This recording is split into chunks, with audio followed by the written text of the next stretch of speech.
And it is so exciting to be here. And I see a bunch of ladies on the screen and girls. It's our day, it's our month. We are celebrating all of you. And I just got the coolest little gift on my doorknob here at my office today from the Chagrin Falls or Chagrin Valley Chamber of Commerce. And it was a wonderful sign saying the Chamber of Commerce celebrates you. And in a bag is a wonderful little crown, just a little silver crown that we get to straighten up all day long because that's what we wear. And I am so honored to be amongst all of you this evening because all of us, all of you have lots more important things to talk about. I just want to remind you all this is the first of two events that OIP, Chagrin Arts, and lots of other organizations are doing. The next one, please mark your calendar for March 24th. And that is 7 o'clock as well. And that's Wonder Women. And those are highlighting, that will be highlighting women working in wrongful convictions. So it's going to be an exciting month. Thank you all. Bless all of you for all the things that you do in your life and babies and everything I saw on the screen. Let me turn it over to Pierce Reed from OIP. Take it away, Pierce. Thank you, Karen. And I echo Karen's thanks for all of you for joining us tonight. We really do know there's a lot of demands on your time. And one of the reasons this was so important to us is that we do want to take a moment to recognize International Women's Day.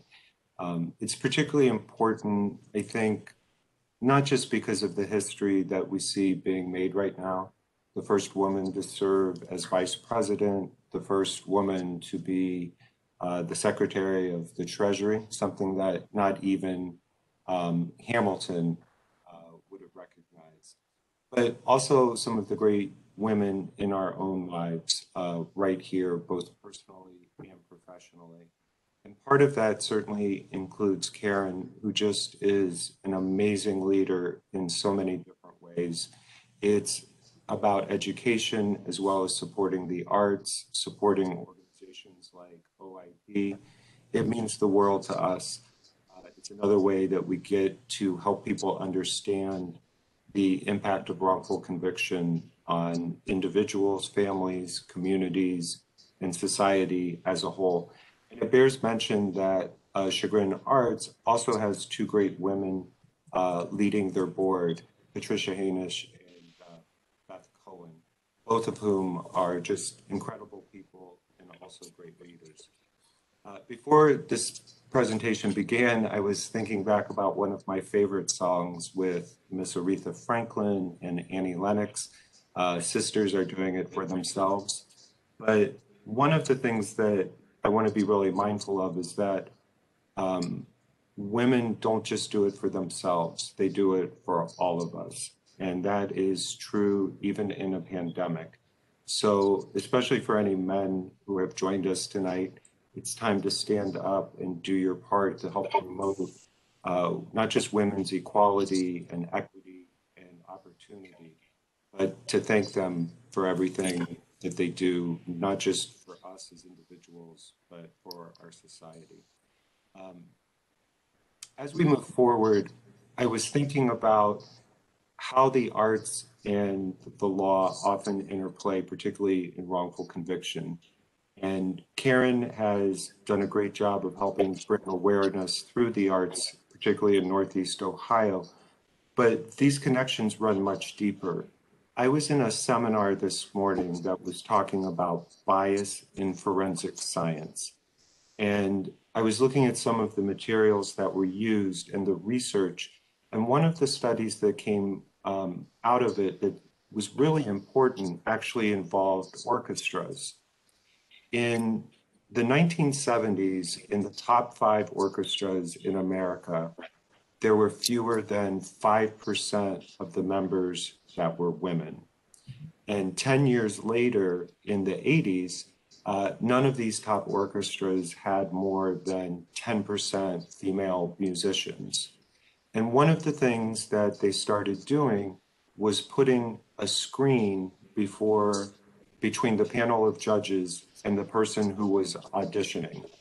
And once they started doing that, and it was not just the screen, but all of the musicians would walk in bare feet so that the judges or jury wouldn't be able to determine by the footprints whether it was male or female. But just with that simple screening device, by 1997, there were 25% of orchestras with female musicians, and some of them are rapidly approaching a third. So that's great progress, but it still shows that we have room to grow.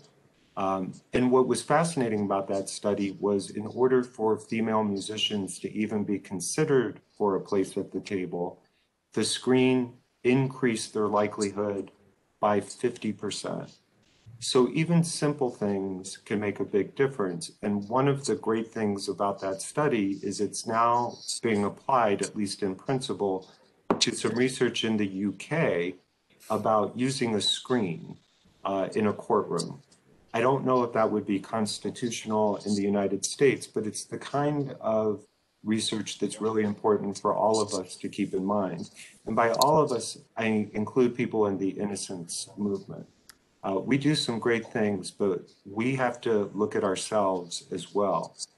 More than 70% of the people who work in innocence projects around the world are women. And I don't know what the number is for leadership and management in those projects, but I guarantee you it's nowhere near 3/4. But tonight we're not really here to criticize anybody. We're here to celebrate the strength, the courage, the resiliency, and the many acts of love that the women you're about to meet have shown. And I want to put some of this in a little bit of context. In the United States since 1989, there have been 2,754 exonerations, but only 241 of those cases have involved women. That's 8% of the exonerations. And there's a lot of reasons for that. One of them is that of the 241 women who have been exonerated, only in 11 cases was DNA evidence part of the reason they were exonerated. By comparison, there have been over 300 men who have been exonerated by DNA evidence. And we'll talk a little bit more about that tonight. Women are also convicted of different crimes than men. There are very few women in prison for rape or murder, so that's part of why DNA evidence can't be used. But the majority of women have been convicted of crimes that involved people who were in their care, either children, their own or somebody else's, elderly people, or people that were receiving medical care.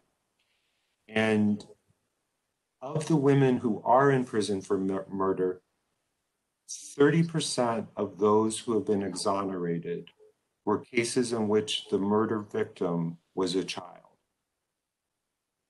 By comparison, only 17% of men in child homicide cases have been exonerated. And one of the most shocking statistics is that of women who have been exonerated, 1/3 of those cases involved false or misleading evidence or science, what we call junk science. And the most shocking of all is that in 63% of the cases in which women have been exonerated, those are cases in which no crime actually occurred. And one of those people is Nancy Smith. Nancy's joining us tonight. She is one of OIP's most cherished clients, truly. I always tell her, like my mom says she can't have favorites, but I know that I am indeed her favorite of 5. Nancy is truly one of my favorites. Nancy's case is notorious. She was wrongfully convicted of an array of crimes against children and sentenced to 30 to 90 years in prison. The allegations came in what are known as the daycare or child care center hysteria cases during the 80s and 90s. And there are so many tragedies in those cases. But one of the common themes is that young children, in Nancy's case, preschool children, were coached to lie about being raped. I can't imagine teaching a child that young anything so horrific, let alone using that against other people. And when Nancy was wrongfully convicted, she was the single mother of 4 children of her own, and I know how much those children mean to her. And any of you who are someone's child or someone's mother can only begin to imagine the pain of what that separation was like, and particularly for something for which she was entirely innocent. The other women joining us tonight have a slightly different perspective on wrongful conviction. They are not ones who experienced it firsthand in the way that Nancy did, but their lives have been dramatically altered because of wrongful conviction to men they love. Ruel Saylor was wrongfully convicted in 2003 in Cleveland, not far from all of you, for a murder that had occurred a year earlier in 2002. His conviction was secured largely on the eyewitness identification of a witness who admitted he only had a brief glance of the shooter and who admitted that he was high on PCP and using alcohol. There was no physical evidence linking Ruel to that crime, but he was convicted by a jury and sentenced to 15 years to life imprisonment. He was exonerated 15 years later, thanks to the work of attorney Kim Corral, who is one of the Chagrin Arts' newest board members and an outstanding legal advocate. Kim teamed up with OIP, and together they eventually were able to secure Ruel's release. Ruel has done amazing things in his freedom, and we're going to talk about some of those tonight. Our other guests tonight are Lena Green, the partner of Christopher Miller, and Shari L. Miller, Chris's daughter. Chris was convicted in Cleveland in 2002 of breaking and entering and rape. The DNA that was on the victim from the assailants did not match Chris's DNA. They took cat hair samples from Chris's clothing, and the cat hairs did not match the victim's cat. But the victim identified Chris in a lineup, and that and other evidence led to his wrongful conviction, and he was sentenced to 40 years imprisonment. He was exonerated in 2018, shortly after Ruel was. So tonight we're going to talk to these amazing women. I should have mentioned when I was talking about Ruel that his far better half is Amy Saylor, who is with us tonight. We may get a guest appearance from Amy and Ruel's beautiful new daughter, Maya L. And we also have another of their beautiful daughters with us, Chantel, who is in Miami and breaking my heart, but I'm happy for her. So tonight we're going to get started. Nancy, let's start with you. I want to give you an opportunity to talk a little bit, not so much about what happened in your case, but can you tell us what it was like for you when you realized that you had been convicted and what that meant for you and your family? Well, the day that they convicted me, I felt like the floor had dropped out underneath me. And my children were there to witness this. I mean, never in a million years did we think that we would get a guilty verdict, you know, and my children were all there. And I can't even imagine what they were going through, knowing what I went through, but what they were going through, watching them handcuff me in that courtroom and taking me out and putting me in the police cruiser and having the mother that started all this against me saying horrible things to my daughter when she was standing there. And I mean, I just, you know,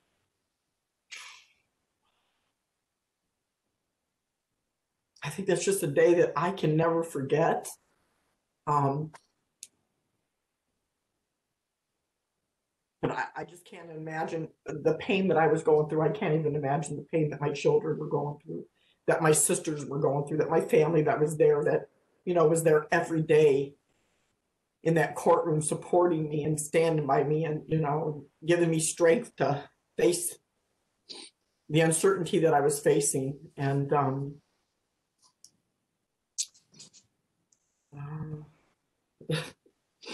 you know, Nancy, can you tell everyone how old your kids were at the time?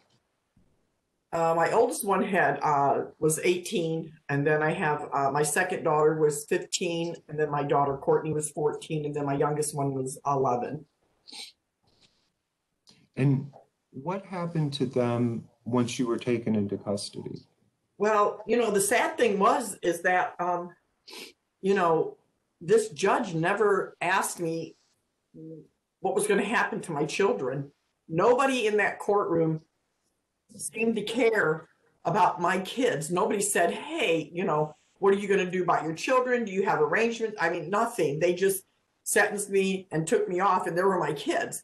Thank God that I have 6 sisters and a brother, and I had lost my mother like a month before I had went to trial.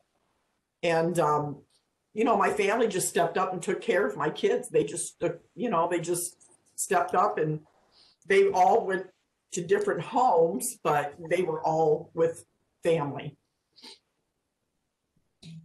Can you help everyone understand too the toll all of this took, even at the time? You just mentioned your mother passed away a little bit before trial. Can you describe what it was like for your parents and your siblings?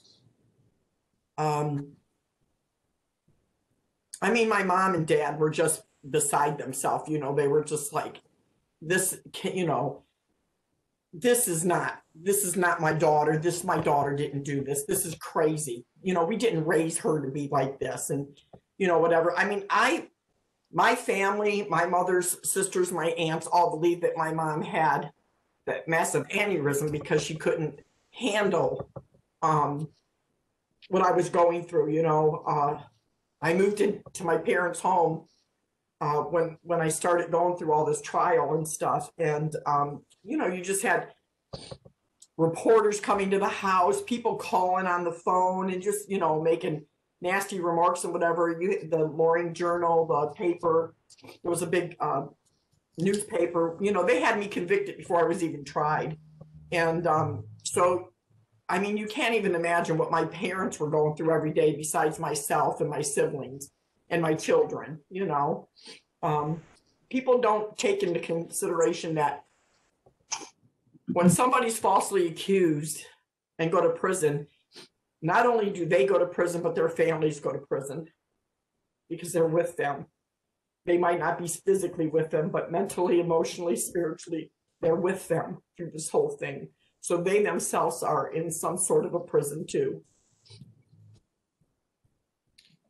How have things been since you've been free for you and for your kids? Can you give us a sense of, it was 15 years of your life, 15 years of your kids' life. Yeah. What was it like for you coming out and reuniting with your kids? You know, my kids someone brought my children up to see me every month when I was in prison. So, you know, I never lost that bond with my children. And of course, you know, we had phone calls where I could call them at Christmas time and, you know, at the holidays and whatever. But I can remember when Judge Byrd bonded me out when I first came home. It was a snowstorm, and I can see my kids and I was sitting in the waiting area of the county jail, and I mean, I just can't. And here comes my daughters. And they just grabbed onto me, and it was like, this is the beginning of the end, Mom. And everybody, I went to a friend's after when I got home, and everybody just, all my sisters were there, my brother, all my children, and some close friends of mine. Everybody was there. And, that was the beginning of my freedom. I mean, it lasted 5 more years of fighting for where I am today. But the first 5 years I was home, it took, 5 more years to get where I am today. But I can say I'm in a good place. I've learned to forgive. I'll never forget, but I learned that I have forgiveness is a big part of my story, because you have to learn to forgive these people, because if you don't, you're going to hang on to a lot of hatred and bitterness and anger. And I'm not going to let that happen to me anymore. They did that to me once. They're not going to get that part of me again. I'm not saying that there aren't days that I'm not angry, but for the most days, I'm in a good place. I have a great job. I have great grandchildren, and my grandchildren are my life. 8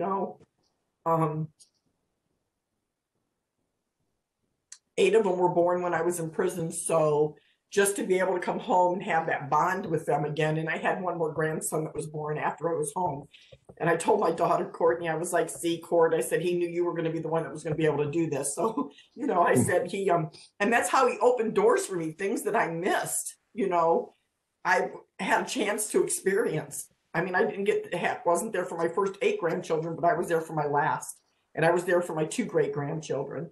My son held off on his marriage until I got home. He said, I'm not going to get married until you come out that prison, Mom. And he waited. And then the following year, I was able to be there for his wedding. So, I might not have been able to be there for my parents, because my father died 10 years into my prison time. But just to have my sisters and my brother, my siblings, and my kids, that's all I need.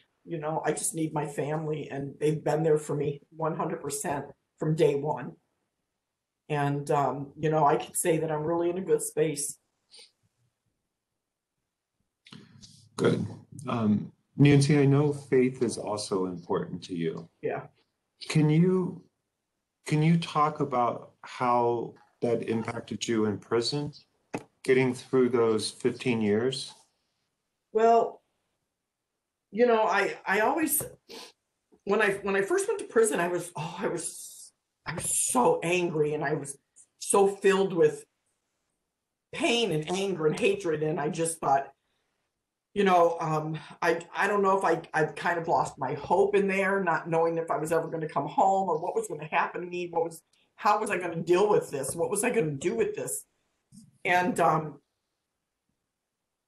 think, and there was a sergeant there that was a Christian man, and I used to talk to him a lot. Besides Father Bentz, who was the priest of the Catholic Church that I attended there when I was there, and just them helping me find my faith again. I figured, 5 years before this happened to me, I started back into church. I called my aunt up one day, and I said, I think I'm going to go back to church, and I walked through the doors of the church, and I just immediately started crying. And I was like, I need it. This is what I've needed. I've needed this in my life, and I missed it, and never did I imagine that 5 years later, I was going to really need to have my faith come back into my life, because that 5 years later is when I went to prison. And it was just like how God interacts in our lives, and how he puts us in places and people and places and things in places to help us get through the things that we go through in life. And that was one of the things is I think he was preparing me, you know. I mean, I literally lost some of my faith when I went to prison, but slowly I got it back, and I have a stronger faith now than I've ever had. And I think that God allowed this to happen into my life just because maybe I was lost somewhere, you know. Maybe this is what I needed to do, was find my faith again, and to lean on him, and to know and to trust him, and to know that he was going to be there with me no matter how hard, how long, or you know. And I did the Kairos program, and it's a 3-day weekend. It's a non-denominational group that comes in, and it's like a 3-day weekend. And that's when I really started learning to forgive. And we did this, I always share this, on a Saturday night, they give you like this piece of paper, and you write down names of people that you need to forgive, and names of people that need to forgive you. And you take this paper and you put it in this water, and you stir it around, and this paper just disappears. And I really, you know, knew then that that was the beginning of my forgiveness. That was the beginning of me learning that, you know, I had to, you know, just forgive these people.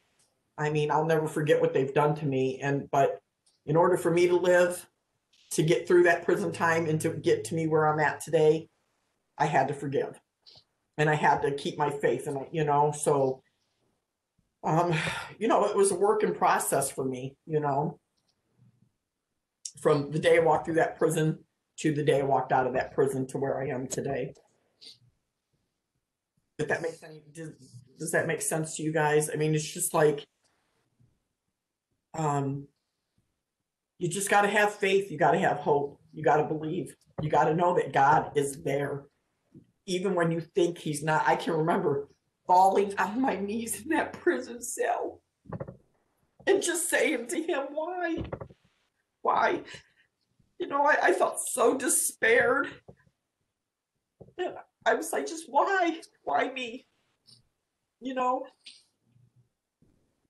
But I would never in a million years want anybody else to have to go through that, to go through what I went through. And my sisters all used to always tell me, you know, Nancy, out of all of us, none of us could have done it. You're the strong one. You always have been. And out of all of us girls, you're the one that could do it. Because you know, some of my sisters are like, I think we would have just died in there. And I'm like, you wouldn't have. You would have learned how to survive, because you have to. You know, especially when you're innocent and you know that you've done nothing wrong. You know, you've got to keep that strength, and you just got to keep pushing through. And that's what I did. And I don't mean to cry, I'm sorry guys, but it's really emotional for me sometimes. Nancy, you don't have to apologize for anything to anybody. And you're one of the prettiest criers I know. I don't think so, thanks. Well, Lena, I'm going to call on you, because you know how to follow anything, no matter how hard it may be. And I know that from my own experience with you. You're also one of the strongest women that I know. Can you tell us a little bit, when Chris was wrongfully convicted, can you tell us how old you were and how old your kids were, and what was going on in your life at the time? When Chris was convicted, I was 24, and our children was 13 months and 5 years old. And what was going on at the time, we were just trying to figure out our little family life, trying to start off, you know, together with our place and to raise these 2 kids. And we never got a chance to do that. And is your special guest tonight, Shariel, the one who was 5 years old? Yes. Okay. She was actually there. She watched her father get arrested. Can you tell people about that? I only remember so much. I remember walking from the store with him, and just instantly a bunch of police cars pulled up instantly, and um, they sat with me for about 10 minutes. Came, and when my aunt got there, they let me go sit on his lap for a little bit, but they had him in handcuffs by the time I got to him. And the last thing he said, he was like, "I'm gonna be back for sure." He's like, "I'm gonna be back. Don't worry about it." And my auntie took me upstairs, and that was like literally like the last time I like physically until what 2018. Other than be visiting him in prison. So at that age, you didn't have any real sense of what was going on, I assume. Did you No, believe he was going to be right back? Yeah, I don't think I don't recall anything, but it's like now that I'm older and my mom would tell me things like how I was acting out in school. I do remember like really like acting out in kindergarten, definitely first grade. I remember getting in trouble a lot in first grade. Like the first 2 weeks after he was arrested, Shariel, my mom had to come pick Shariel up because she would not sleep at home. She would like have a cry all night, tantrum, asking for her dad. So for about 2 weeks that went on. And Morris was arrested. And Lena, what did you think? Did you think Chris was coming home right away? Absolutely, because I knew for a fact that like the back of my head, the day that they said the crime happened, I know for a fact he was at home. I'm like, oh, you was at home. I can tell you what happened when I came in that evening, and he was talking about how I didn't bring him any Wendy's home. So I knew the actual night that the incident supposed to have happened, he couldn't have done it because he was at home. And I testified to that, and they said I was just a liar because I was a live-in girlfriend. So they didn't even take my story as serious. So I absolutely didn't think he was going to be convicted. They said we were going to take him down for questioning. That was on a Monday. On a Wednesday, they charged him with everything. And after Chris was convicted, how long was it before you could see him once he was in prison? Well, when he was down in the county, he was in the county for 11, almost a year before they even convicted him. So I was going to see him down in the county frequently.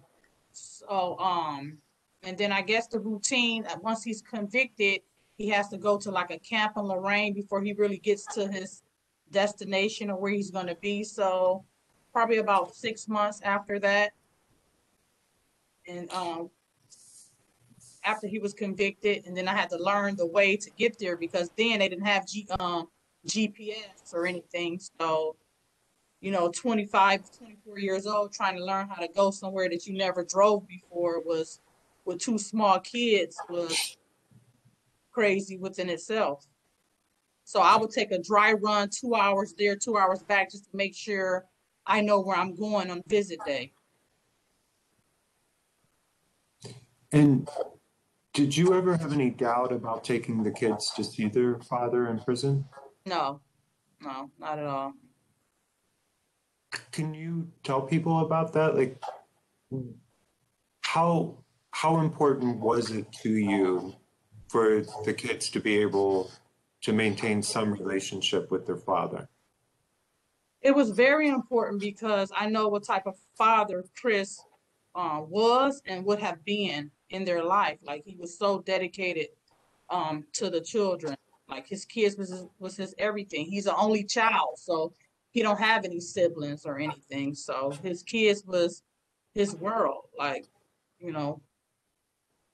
And so it was important for me to make sure they continue that bond no matter what and try to keep a positive image in their head of what their father's going through, so.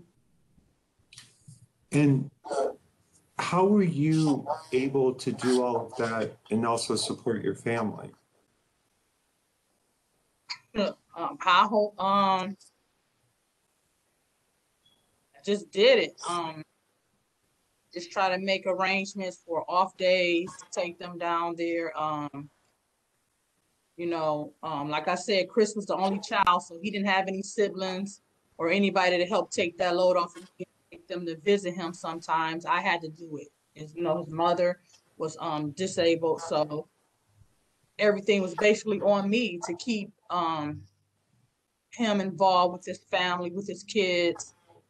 And so just figuring out my off days, what days I can get off, spring break when the kids are not in school. As the kids was getting older, especially little Christopher, it did kind of get hard for me to visit as much as I would wanted to, because now I'm getting pulled to AAU games or visit, and then I'm working 2 jobs. So how do I ever have enough time to kind of pull all this stuff together? So it was getting hard as the years was going by, as the kids were getting older.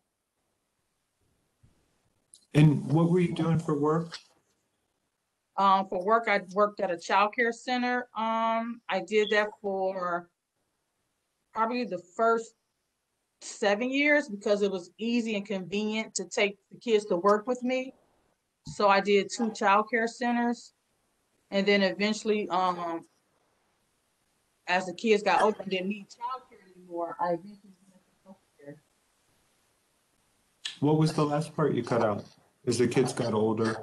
As the kids got older, I cut off one of the child care centers and eventually went into healthcare. And that's what you do now? Like nursing assistant. Mm-hmm. Shariel, can you tell us a little bit about what it was like on those trips with your mom and brother to go see your dad in prison? I don't know. I think after a while, start becoming normal. Start becoming like something comfortable. I think it was just the simple fact of going to see him. As you know, I don't think thought about it like that. I think it was just like going to see dad. I will say as I got older, it did start getting a little bit embarrassing.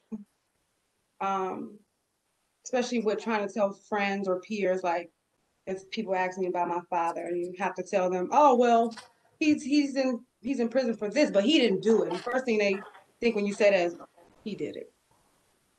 So yeah, it started getting a little embarrassing after a while, but just the visits alone, I think they were just normal for us. I think my mom always made sure, like she said, it was something positive. It was always a good thing. So just going to visit him was just like a breath of fresh air, just to be able to see him. And then you see everybody else doing it too. So it's kind of like it's like a normal thing. You go in there, you see other kids going to see their father too. So it's like, oh, well, I'm not alone here, but Once you got older and realized what your father had been convicted of, that it was rape, how did you process all that? What went through your head?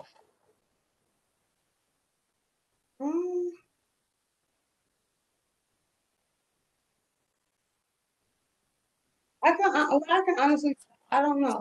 I just never. I can always say I can never even imagine my dad being that type of person. So again, it will only be embarrassing based off what I would think other people would think based off what I'm telling them. But personally, me, it was any hard feelings there because it like again, everyone around me was always giving me positive feedback about my father. So and not only that, I'm also still remembering he was home, how he treated me when he was here. So I think it didn't become weird until it was trying to explain to somebody that, oh, my dad could be innocent. I'm just going off what all the adults are saying. So, you know. How's it been for you since your dad got home? How old were you when he came home? Would you say again? I can hear you. I'm sorry. How old were you when your father came home? 23, and 2 months after he got here, I ended up pregnant with Lola. So that was kind of weird. now it's just amazing. Being able to see him interact with her is kind of like me being able to kind of like watch what my mom was explaining to me about how he was with me, and now being able to see him actually be in a child's life as they're a baby, see him be a granddad. I love it. I love it. It's a good feeling. Does Zola have him wrapped around her little beautiful finger? Yes. That's Good. her pawpaw. If we tell her no, she knows exactly who to go to get it. Atta girl. All right. Amy, can we switch over to you for a little bit? I wanted to ask you if you could explain a little bit about how you and Ruel first met and how you first learned about his wrongful conviction. Tell us your story a little bit. I know how it ends, but I'm trying not to give away a good story before we get started. Well, we went to the same high school, and my best friend lived down the street from where he grew up. So I just knew him from the neighborhood, and we dated a little bit before he went to prison. And then when he went to prison, there was, well, when the crime occurred, there were always rumors going around about what happened and then what, people thought happened. But everybody just knew he didn't do it. So when he was convicted, I just remember thinking, no, that's not real. It's not going to stick. It was unbelievable, because we all knew that he didn't do it. So we kept in contact a little bit in the very beginning, but over the years we lost contact. And then I think maybe like 9 years into his prison sentence, we got back in contact, and our friendship it turned into a relationship, and here we are. Okay, that's like yada, yada, yada. You can't just turn it into a friendship and die. Okay. So you were friends with him and were kind of maintaining contact. You had gone on with your life. He had gone on with his in a way. Yeah, I went on with my life. I actually got married, had kids, and when I moved out of the country, came back, and separated from my now ex-husband, and when I got back into contact with Ruel, we were just friends. He had time to listen, and I had a lot to talk about, so we connected in that way. There were no strings, or there was no pressure as far as us dating or being someone else. We were just friends, and our conversation was just that. It was raw, honest, and always open with each other. And to this day, we always say that communication is our foundation, because at one point that's all we had. So while he was in prison, I developed a relationship with his kids and his family without him even being here. But I always tell people that he was so relevant to what was going on out here, you would never even think that he was gone. So for me to be around his kids and his family without him being there, it was like he was in another room, or maybe he was outside or next door while I was there. But he was just always present, even though he was so far away. But I would take my kids to go see him because I knew he was coming home, and I wanted my kids to meet him, other than just speaking to him over the phone. I wanted them to know him in person. And I got a lot of, backlash for taking my kids to see some stranger in prison, but he wasn't a stranger to us. We spent so much time on the phone and, video chatting and things like that over the years that my kids developed a connection with him. So me taking them down there and giving them the opportunity to meet in person only seemed, right, because he would be coming home to all of us eventually. And I always knew that, it's just, I didn't know when it would happen, but it was never a doubt in my mind that he would come home. And especially once I started, fighting to help him come home. And I really dove into the case and found out, all of the details. aside from what other people told me, and even aside from what he told me himself, like the hardcore facts, it was like, how could he not come home after knowing, you know, what I know, what's on paper in black and white. So Can you tell people a little bit about what you were doing to help him come home? a lot of my actions came from his ideas. He would see something on TV, or he would see someone on TV, and he would say, hey, let's reach out to this person. But I would I wrote an email, and I would copy and paste it and send it to 20 different people, you know, 5 days a week. And I created like a booklet almost. It was I would take it from news station to radio station and just hand them out to reporters and you know, any TV personality. We would reach out to celebrities, any news reporter, if I didn't say that, or journalist, anyone who would listen. I mean, we felt like it was only going to take one person to, you know, listen to his story before it would catch on. And that's what happened with Kyle Swenson. We reached out to Kyle, who had been in contact with Ricky Jackson, and he wrote the 10-page article in the Cleveland Scene, and that sort of blew up locally. And once the Ohio Innocence Project got wind of that, it, you know, they took his case over along with Kim, and it really did blow up. But, you know, we would have protests and rallies, you know, on the Justice Center stairs, or, you know, anywhere that we could, you know, create some attention. But a lot of what I did came from Ruel's ideas. I mean, he definitely fought for his freedom from the inside out. It was definitely, he was as hands-on as he possibly could have been. And his family and your family were both supportive. You were running those demonstrations, and I mean, I love all those pictures, his mom and you and all the kids. It's a beautiful thing. Can you tell them a little bit about your wedding? Yeah, so well, at first I wanted to get married in the fall. I just thought it would be pretty, but he proposed to me, I think 2 years before he came home on my birthday. It was at the end of our visit. He was in Lucasville. It was like a 4.5-hour drive for me. And, you know, I was like dreading the drive home. So it was always, you know, kind of sad ending the visit, but he got down on one knee and he proposed. And I joke with him now and tell him that he should have put like a Funyun on my finger. But we weren't allowed to hug. We weren't allowed to kiss or anything. They were very strict down there. So he told the COs what he was getting ready to do. And they told him, you know, make sure she doesn't hug you, because if she hugs you, that's it. You guys are done. You're restricted. She's going to get kicked out and she's not going to be able to come back. So he proposed, and it was like, but stop, you know, so he had to like hold me back.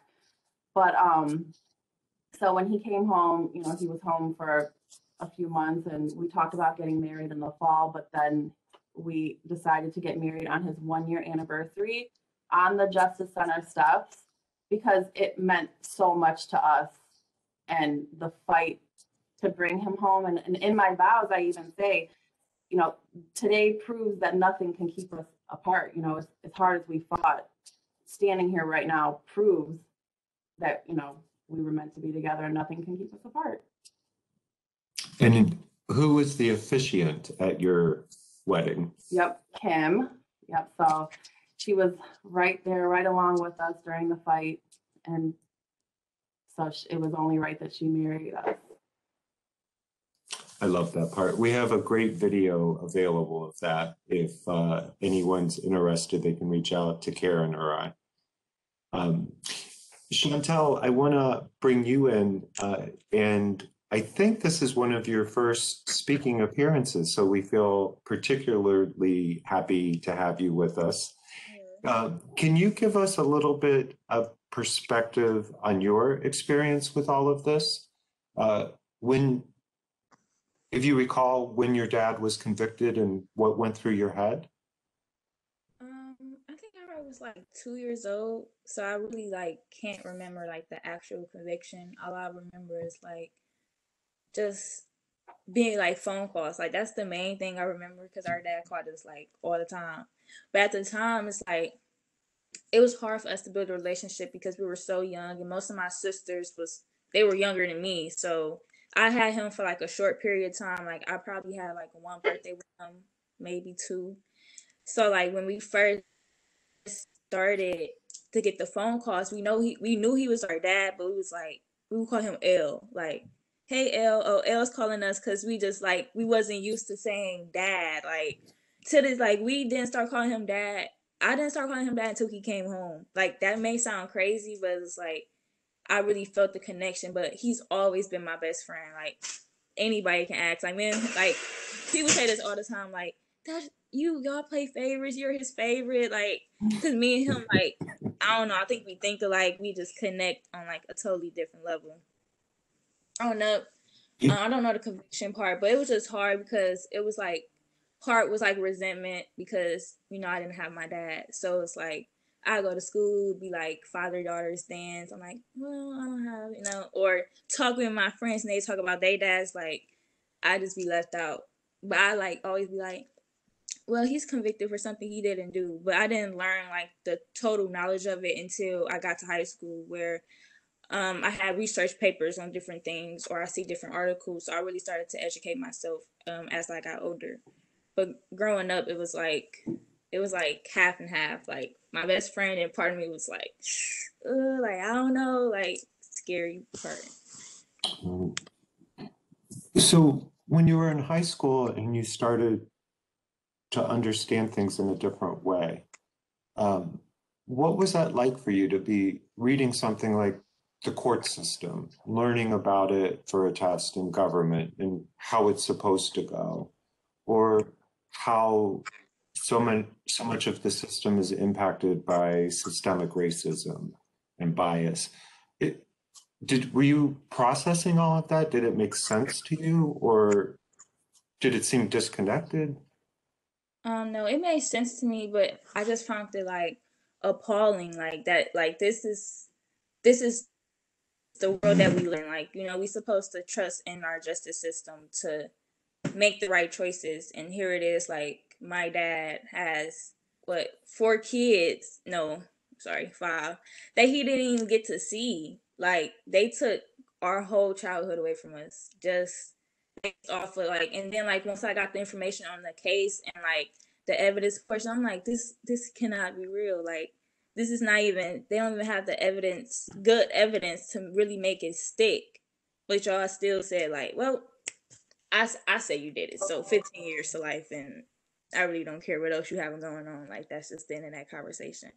So growing up and reading, I'm like, I would tell people, like even in class, I would discuss like our justice system has many flaws in it, and we need more people to advocate to fix it, because this is taken away from people's lives. It's deeper than just the person that you wrongfully convicted.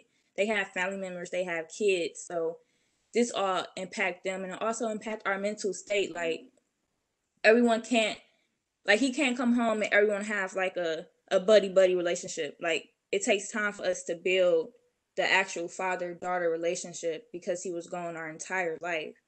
And I think my second year of college, I ended up doing a research paper on wrongfully convictions, and I had talked to his Amy, I forgot the type of attorney. What? Jacqueline. Oh yeah. So Yeah. no, Jacqueline is his for his compensation.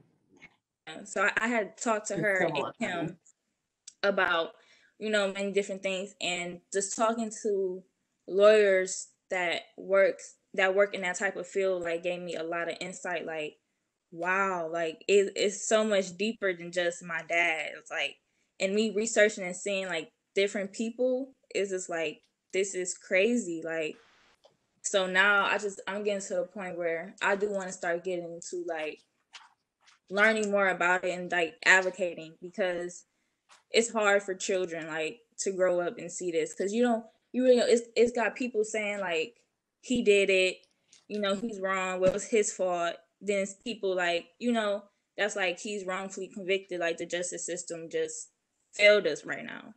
So it's I really did learn a lot of knowledge, and I really did understand it as I got older. How's it been for you since your dad's home with you again? Well, when you are still in Ohio. um it's been good for the most part. It's growing on both sides, like on his end and on our end, because when he went to prison, we were all babies. He's coming home, we're all basically grown, you know? So it's like we all accept our own attitudes and our own mindsets. So we be having to tell him, like, Dad, listen, like, you know, we already here, like, you know, because he came home, I think, right before I went to prom. So like I was just so happy, like I'm able to go to prom. My dad is here. I'm able to graduate, and my dad is here. Like I'm his firstborn, so I know he was just happy that he was able to make it home to at least start from me and then work his way down, because everybody else is younger than me. So if he can see it for me, he can see it for the rest of my sisters.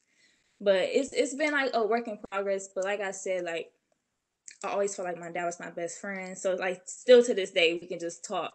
And even if he like, I'm like, Dad, okay, let's see eye to eye here. But you know, it's hard because he still learned how to be a parent, like physical, like in the physical sense, like, you know, how to deal with our teenage attitudes, our teenage clothes, and you know, it's different because we're not little babies. He can't just pick us up and just take us to the park. Like we're all like busy working and school, but we do try to like, I do try to check on him a lot because he's very strong. But I also know like behind strong walls is like you probably deal with a lot of things. So I always try to make sure like, Dad, how you feeling? Is you okay? How you feeling today? He always, even though he always say, I'm good, Shan, I'm good, you know. It is always nice to ask because I'm pretty sure a lot of people probably just think like he's just strong, he's good, he's out, he got it, but we have to put ourselves in his shoes. Like we have to think like, what if we was locked away from the world for a decade? Like he's coming out, technology is different, everything is different. Like he had to learn a whole new way of society. He was gone for a whole decade. Like a lot of things can happen. So now it's just like it's just like a work in progress for me and my sisters. But I'm just really more so trying to help them get a better relationship because I can't tell my sisters how to feel, you know? So I'm just trying to help them like get a better relationship with him. But most of us, like, we have a good relationship with him. It's just a work in progress. It's a lot of adjustments for everyone. You know, it seems like such a fairy tale ending, but it's not that simple. And you're incredibly wise. All of you have so much wisdom as well as strength, and it always amazes me. We're gonna try and get a couple of questions in, but before we go to questions, I want to go back to the entire panel and ask each person, what's the one thing you want people to take away from being here tonight? What's the one thing that you hope they'll remember about meeting you? Nancy, will you start us?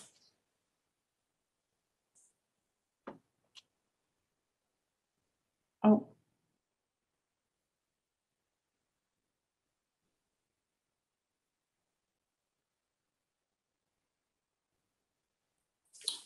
Nancy, I think you're on mute. now can you hear me? Yes. Okay.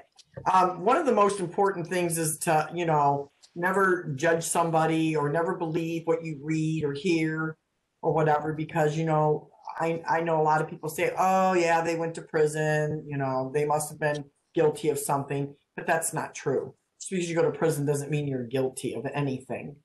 And, you know, I think a lot of people try to pass judgment really quick on others. And before you do that, you know, you really got to get the whole story, you know.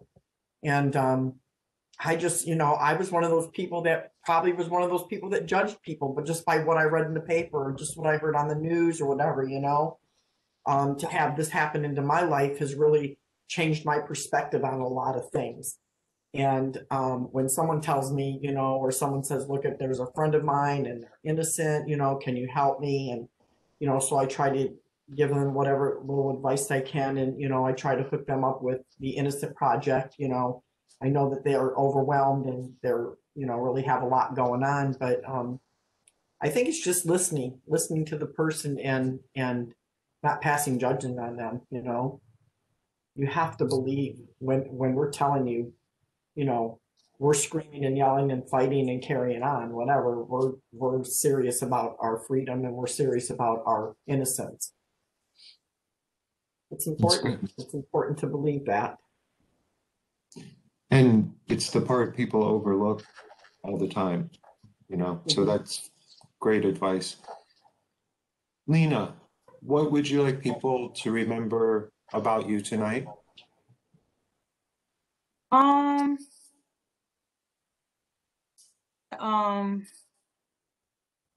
All things is possible with faith and hope and support, and just always have faith in your loved ones and support them on their journey or transitioning with anything in life. What about supporting the people they leave behind? The mothers and the children, the family members.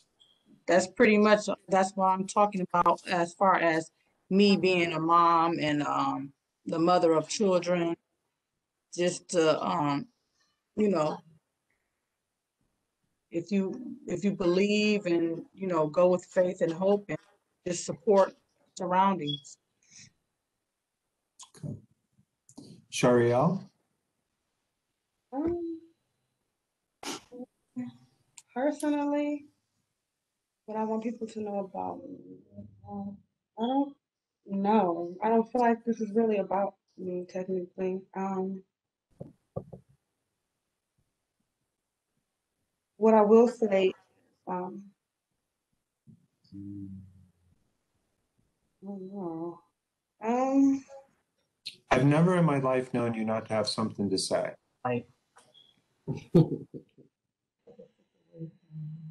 Well, it's your day. You don't have to say anything. Amy? I feel the same way as far as not wanting this to be about me or to remember something about me specifically, but we've all experienced something tragic and so similar, even though the cases are different. But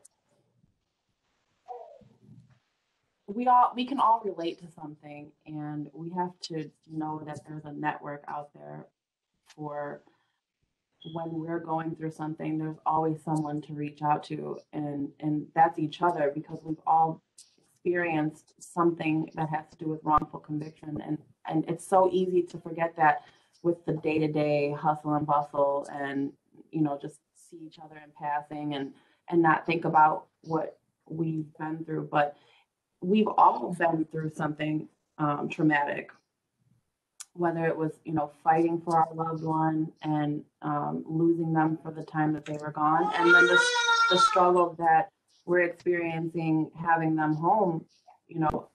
It's their emotions are up and down, and it's something that we have to help them through. So it's continuous. You have to continue to work on yourself and your partner or your father, and we have to remember that everyone here today has, like I said, experienced this in some way, but we need to make it more available to connect with each other and talk about these things, so that we can get these things off of our chest, or get advice from each other.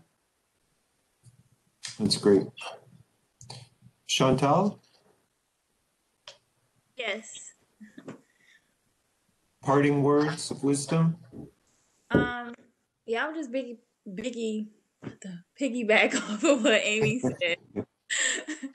But I also just want everyone to know that even after the exoneration, it is a lot to go into it, like getting the charges off their record, like finding a job and mental states. Like I don't think nobody really talk about the mental state that these honorees really go through. And it's not always peaches and cream because they're home. Like they have to adjust to society, they have to adjust to being around their family again.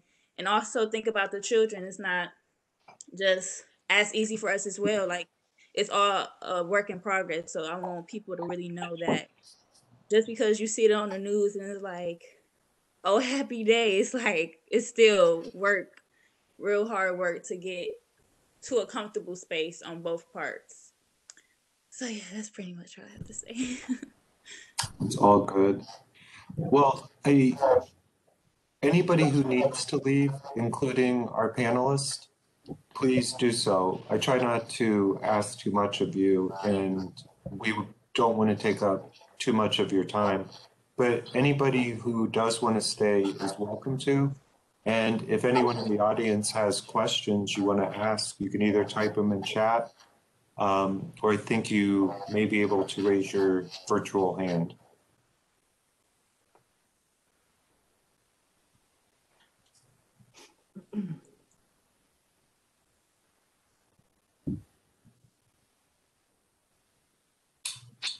Marilyn? I don't know how to unmute you.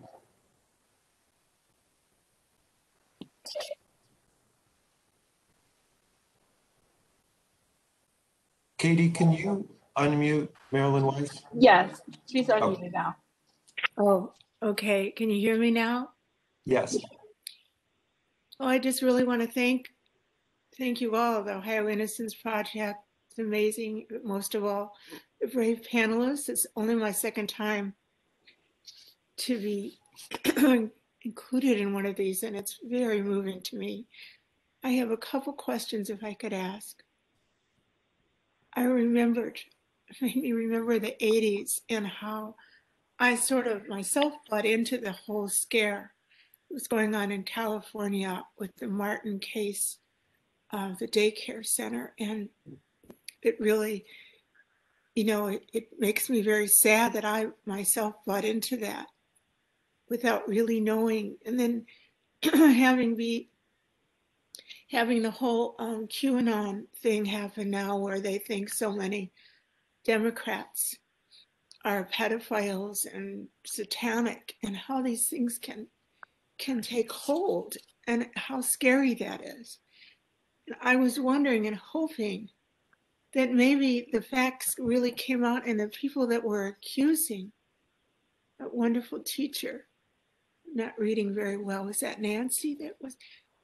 Yeah. If she was ever able to apologize to you or admit what she had done. Well, the thing with that is that these people got big money. They had civil attorneys before this even went to trial. So the mother that started all this, it was all about money. And the sad thing is all those kids were victims of their own environments. Greed and money played into this. I think that Margie Grundin watched the daycare things on they were on 60 Minutes, they were on Dateline, and all I was a bus driver, and I had a bus aide with me every day, and yeah, I was the only one that I went to prison. The bus driver, they didn't even put on the stand. I mean, the bus aide didn't even go on the stand. But that's just like it was just money, and she's never going to admit what she did. Never. She's a hateful woman, and you reap what you sow, and her day's coming, and I just hope that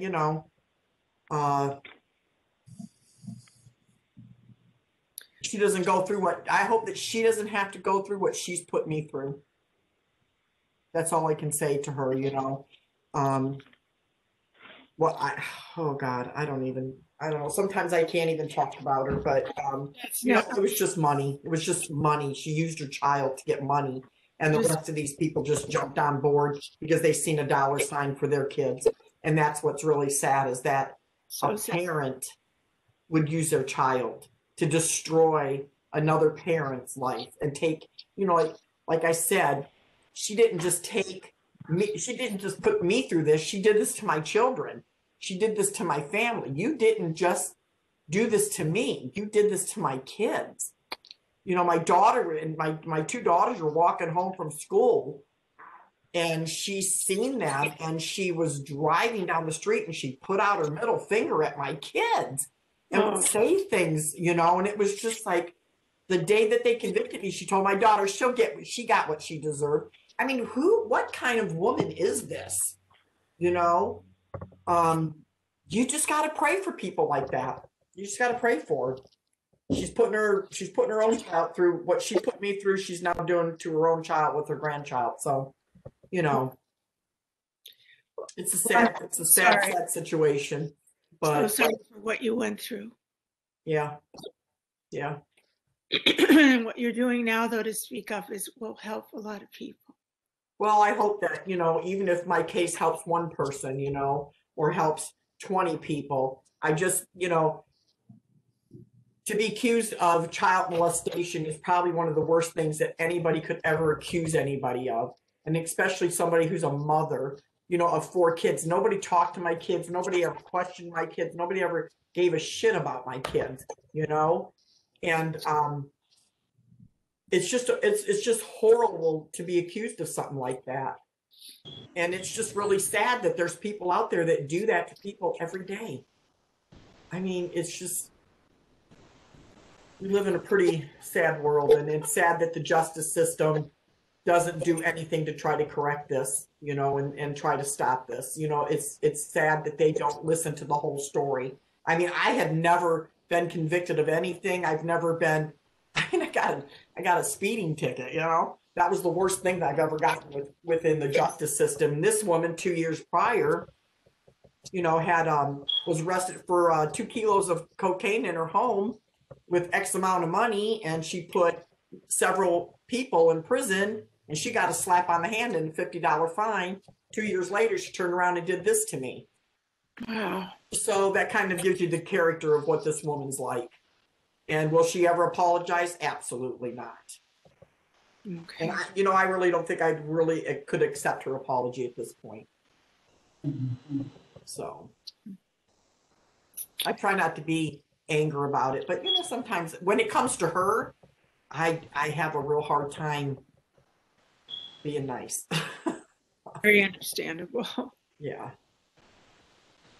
I just had one other quick question, and that's Chantel, if you have any ideas for the children to get help when their parents are unjustly incarcerated.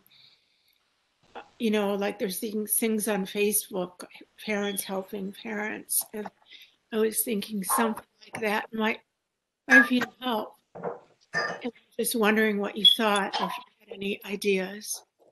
I think Chantel had to jump off.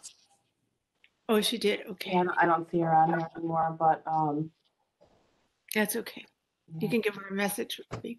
They do have a lot of programs though, like Angel Tree is something where an organization, for instance, they gather up like Christmas gifts and things like that for incarcerated parents so that their kids can still receive something for holidays and birthdays. I'm not really sure what else is out there, but I know a lot of the visiting rooms have children areas. There's no way to normalize it, you know, so, or they have, Lena, you might know better than me because I never really, I never. Yeah, they had sometimes they have some type of programs for, like they have like, I know little Christopher went on, it was like a Father's Day, Parent Day, where actually the kids, the first time the kids actually can touch the parent and, you know, really interact with their father or their loved one without just sitting between a small table with no touching, no contact. So they have some programs once in a while. Little Christopher was able to play one-on-one basketball with his So that was pretty cool. So they do have some programs out there. It's Try to, like Amy considered said, like try a, to- yeah, it's considered like a day camp. yeah, And kind of, the individual, the inmate has to go through a group.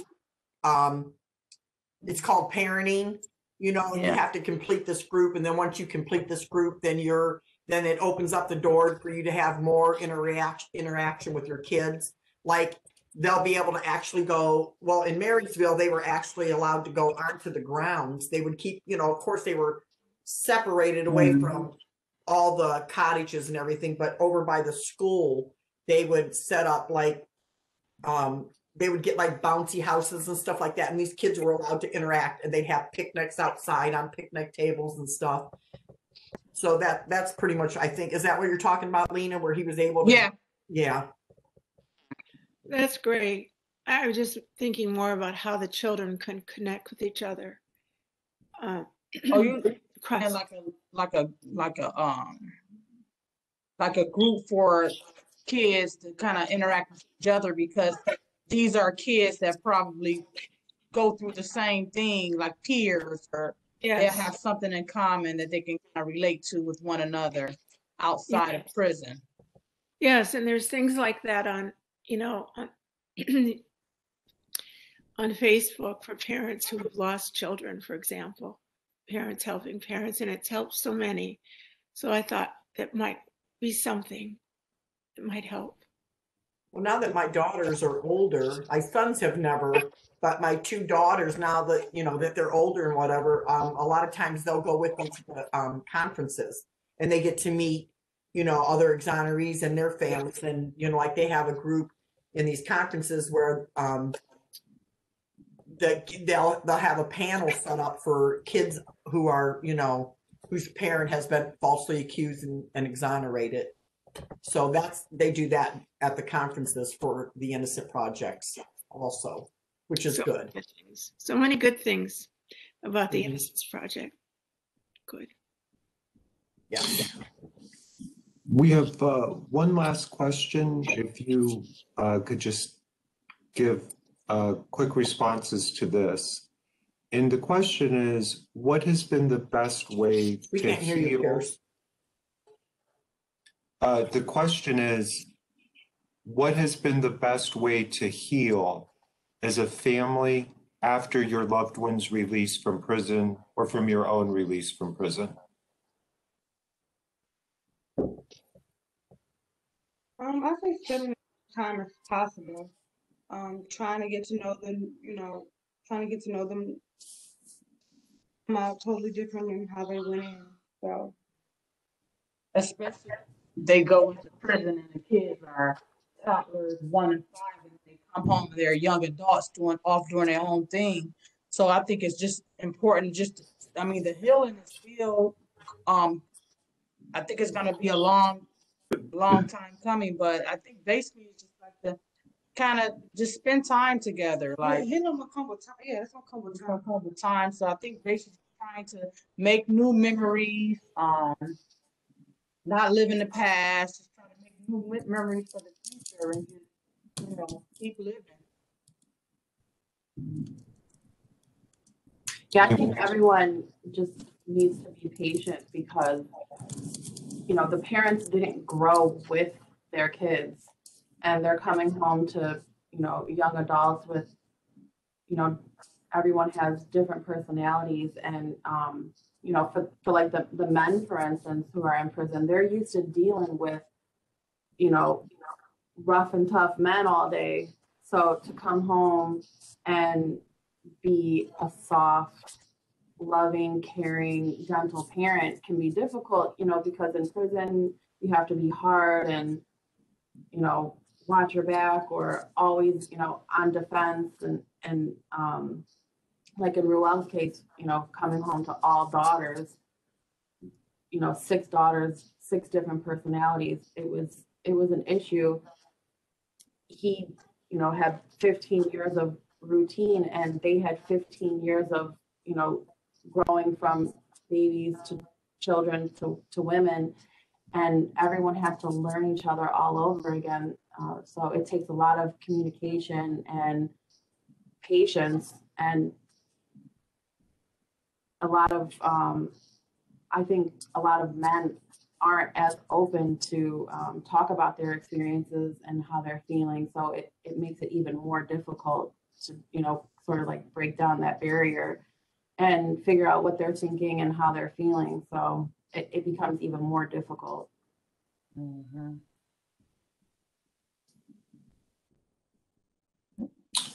Any other parting words? Well, again, thank you.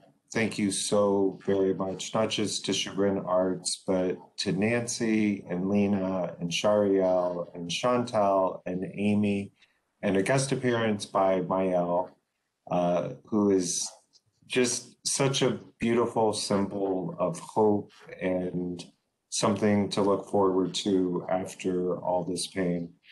We called this Women Hold Up More Than Half the Sky. It's depending on who you believe, it's either an old Chinese saying or it's attributable to Mao. But the point is that it was originally written as Women Hold Up Half the Sky. And all of you have been so gracious about talking about other people, but the reality is that you all kept your families together in one way or another through some of the most difficult times. And it's just one example of your courage and your strength and everything that we should celebrate, not just today, but every day of the year. You truly are heroines in more ways than you know. And I appreciate you. All of us at OIP appreciate you. And we appreciate all of you joining us tonight. If you have questions, you can follow up with us by email. And again, a very big thank you to these amazing women and the amazing things that they've done and are going to continue to do. Have a good night. Thanks. Everyone. Bye, everyone. Thanks for having us.